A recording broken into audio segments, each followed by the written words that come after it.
Hi there, I'm Jody McClure, life coach at Beyond Limits Mind Wellness. Okay, so we just had Valentine's Day, and I hope everyone out there is feeling loved and cherished and happy and all of that good stuff that comes with having your one or your significant other.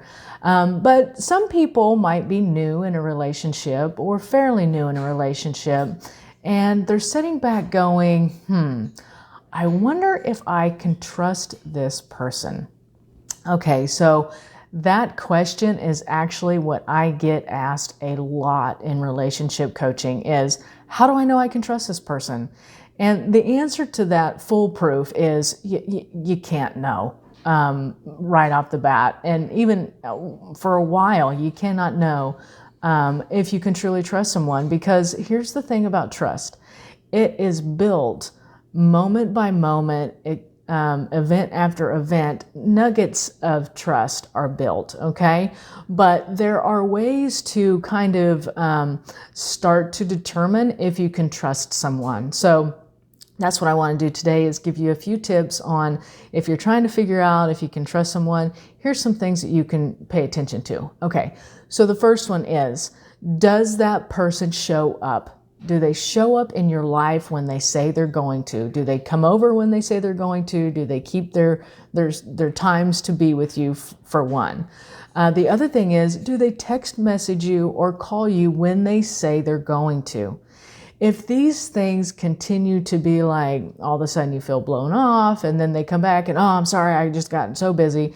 We tend to dismiss those little things. But when someone is not considering us as a priority, when something goes astray, even in my day, if something goes wrong, my significant other, I'm getting ready to tell them that, hey, I'm going to be late. So at least make correspondence with that person. Does that happen?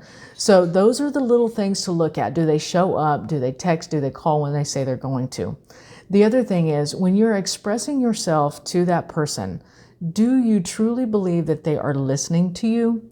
Or do they seem distracted? Do they seem kind of like have other things going on in their mind? Are they paying attention to you? Do they give you the nonverbal cues that they're listening, or even the verbal cues like, and really engaged with you? So that's another way to determine, can I really trust this person? The last thing, little suggestion that I'll give you to really pay attention to, and this one in my estimation is very important, especially in a dating situation, when you're getting to know if you can trust someone, is when you express the fact that your feelings were hurt for some reason or another, or you have frustrations and you express that to the person, do they take ownership of that? Or do they start to make excuses and say things like, oh, I was just joking. I didn't mean to hurt your feelings. You're being overreacting. Do they dismiss those, or do they take ownership and say, I am understanding that you are telling me that I hurt your feelings. I'm sorry for that. I will watch out how I approach this next time. If they're not giving you that feedback back to you, it's a good sign that you might not be able to trust that person. If they automatically say, oh, it wasn't my fault, you're overreacting, that's a bad sign. Because here's the bottom line of it.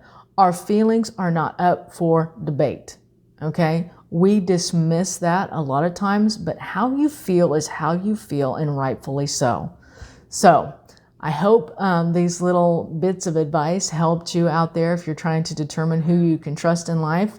If you would like some more information on relationship coaching, or trying to figure out how to interact in a relationship on any scale with either someone you're dating, in a family relationship, or even at work, look me up on Facebook, Beyond Limits Mind Wellness. Would love to hear from you. So everybody have a great day and be empowered to live the life that you want.